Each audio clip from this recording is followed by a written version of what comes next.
இன்றைக்கி நம்ம வடைகறி எப்படி செய்கிறேன்னு பார்க்கலாமா. இது இட்லி பூரி சப்பாத்திக்கு நல்ல டேஸ்ட்டாக இருக்கும். நல்லா பார்க்குறதுக்கு கறி குழம்பு மாதிரியே இருக்குது பாருங்கள். கறி குழம்பு டேஸ்ட்லேயே இருக்குது, எனக்கு அப்படி தான் தோணுது. இப்போ நான் 150 கிராம் கடலைப்பருப்பை 2 மணி நேரம் ஊற வச்சுருக்கேன். அதை மிக்ஸி ஜாரில் சேர்த்து ஒரு 3/4 ஸ்பூன் சோம்பு, இந்த கடலைப்பருப்புக்கு தேவையான அளவு மட்டும் உப்பு, மஞ்சத்தூள் சேர்த்து நல்லா நம்ம வடைக்கு அரைப்போம்ல, மசால் வடைக்கு அந்த மாதிரி கொஞ்சம் கொரப்பாக அரைச்சிட்டு வந்துடலாம்.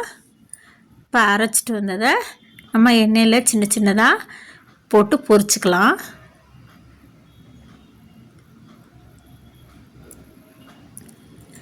இப்படி பொரித்து எடுத்து வச்சுக்கலாம் எல்லாத்தையுமே. இப்போ அதே கடாயில் எண்ணெய் ஊற்றி பட்டை, கிராம்பு, ஏலக்காய், பிரிஞ்சி இலை, கல்பாசி எல்லாம் போட்டு தாளிச்சிக்கலாம். ஒரு 3/4 ஸ்பூன் சோம்பும் போட்டுக்கிறேன். இப்போ 2 பெரிய வெங்காயம் அரிஞ்சு வச்சுருக்கேன், அதையும் போட்டு நல்லா வதக்கிக்கலாம். வெங்காயம் நல்லா வதங்கினதுக்கப்புறம் நம்ம இஞ்சி பூண்டு பேஸ்ட்டு சேர்த்துக்கலாம்.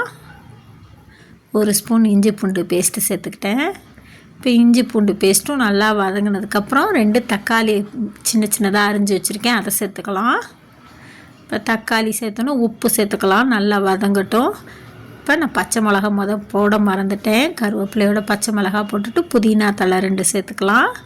அதெல்லாம் வதங்கினதுக்கப்புறம் மிளகாத்தூள் 1 ஸ்பூன், மல்லித்தூள் 2 ஸ்பூன், மஞ்சத்தூள் கொஞ்சம், ஜீரகத்தூள் கொஞ்சம் ஒரு 1/2 ஸ்பூன் இருக்காப்புல போட்டு நல்லா மசாலா பச்சை வாடை போகிற அளவுக்கு வதக்கிட்டு எவ்வளோ தண்ணி தேவையோ அதை ஊற்றிக்கலாம்.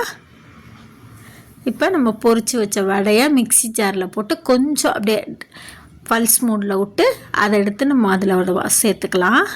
ஏன்னா நம்ம உடைக்கிறத விட இந்த மாதிரி போட்டால் தான் நல்லாயிருக்கும். இப்போ நல்லா தண்ணி கொதிக்குதா, இப்போ அதை சேர்த்துக்கலாம்.